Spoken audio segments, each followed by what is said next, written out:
মোহাম্মদ মফিদুল ইসলাম সরকার একটি বিষয় আপনাদেরকে বিষয়টা বলতেছি। আমি যদিও ইতিপূর্বে হয়তো বা কোথাও কোথাও বলেছি, আলোচনা করছি বা লিখেছি, তা তো আপনারা যারা আমার বিষয়গুলো শোনেন তারা জানেন অবশ্যই।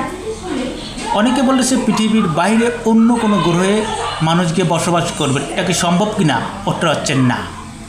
একমাত্র পৃথিবী মানুষের বসবাস যোগ্য করে তৈরি করেছেন মালিক আল্লাহ, এর বাইরে কেউ যেতে পারবে না। অনুরূপভাবে জিন সম্প্রদায়ের আগে কিন্তু ফেরেশতাদের কথা আড়ি পেটে শুনতো, এই শুনে গণককে বলতো, গণক আবার পৃথিবীতে ছড়িয়ে দিত। যারা মানে যে কাজে বা যে কথাকে বলতো গণকরা বলতো, কিন্তু মালিক আল্লাহ আমরা জানি এক দল ফেরেশতা আছেন মালিক আল্লাহ, তারা কী করেন, তারা এই জিনরা যখন আড়িপাটে করতে যান, কথা শুনতে যান, তখন তাদেরকে ধাওয়া করে আগুন নিক্ষেপ করে। আমরা জানি, আমি ওই দিকে যাচ্ছি না। তার মানে বোঝা গেল কোথায় যে মানুষ এবং জিন তারা নির্দিষ্ট থাকার এলাকার বাইরে কোনোদিন যেতে পারবে না। এটা আমার বিশ্বাস, এটা আমার আকিদা।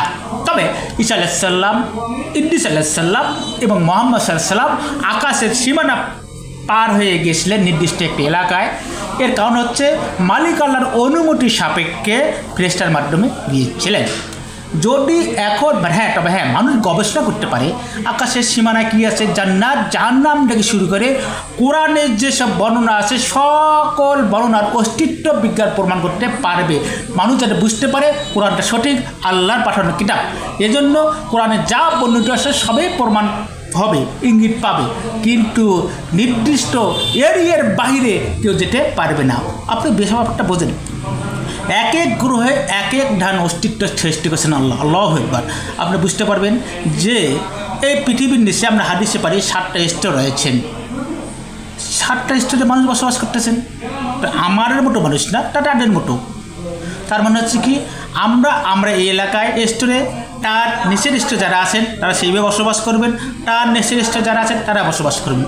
সূক্ষ্মভাবে চিন্তা করেন, এই যে নিচের মধ্যে পানি আছে, পানির মধ্যে কত প্রকার পোকামাকড় আছে না? আছে কি নাই?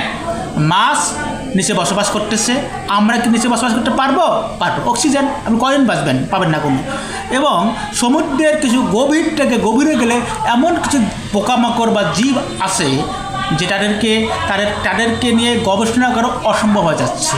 এটা আমরা সবাই জানি, আমি ওই দিকে যাচ্ছি না। তাহলে বোঝা গেল কি, মানুষকে যে এলাকা যে নির্দিষ্ট তৈরি করেছেন আল্লাহ, সেই এলাকা অতিক্রম করে যেতেই পারবে না। তাহলে কি চক্রান্ত, ধোঁকা। মানুষকে ধোঁকা দেওয়া হয় কেন? নির্দিষ্ট একটি বিষয় থেকে মানুষের মাথা সরানোর জন্য এই কাজগুলো করে, দিনের পর দিন করা হচ্ছে, মানুষের চক্রান্ত করা হচ্ছে, মানুষের মস্তিষ্কে ঘুরে নিয়ে যাওয়া হচ্ছে। এটা আর কোনো কিছুই নয়, যেটাকে মানুষের দৃষ্টিতে ওই দিকে চায়। আপনারা জানেন এটা কেন করা হয়েছে? সেটা হচ্ছে কি, আপনারা দেখেন তো, ইরান ইসরায়েল আমেরিকার সাথে যুদ্ধ চলছে, কোনো মানুষের মস্তিষ্ক ছিল এইটাকে মানে আপনার ঘুরিয়ে ওই দিকে নিয়ে যাওয়ার জন্য এই কাজটা করেছিল, কিন্তু সফলতা পেয়েছে? মোটেই না। আপনি দেখবেন যতই চেষ্টা করুক মানুষের মস্তিষ্ক কোনো ইরাক এবং ইসরায়েল এবং আমেরিকার যে যুদ্ধের দিকে কোনো এখনও আছে, এটা ব্যর্থ হয়ে গেছে।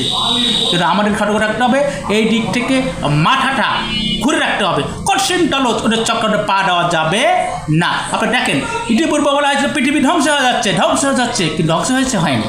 আমরা মনে করি নির্দিষ্ট সময়ের আগে পৃথিবী কোনো ধ্বংস হবে না। সবাইকে ধন্যবাদ। আসসালামু আলাইকুম।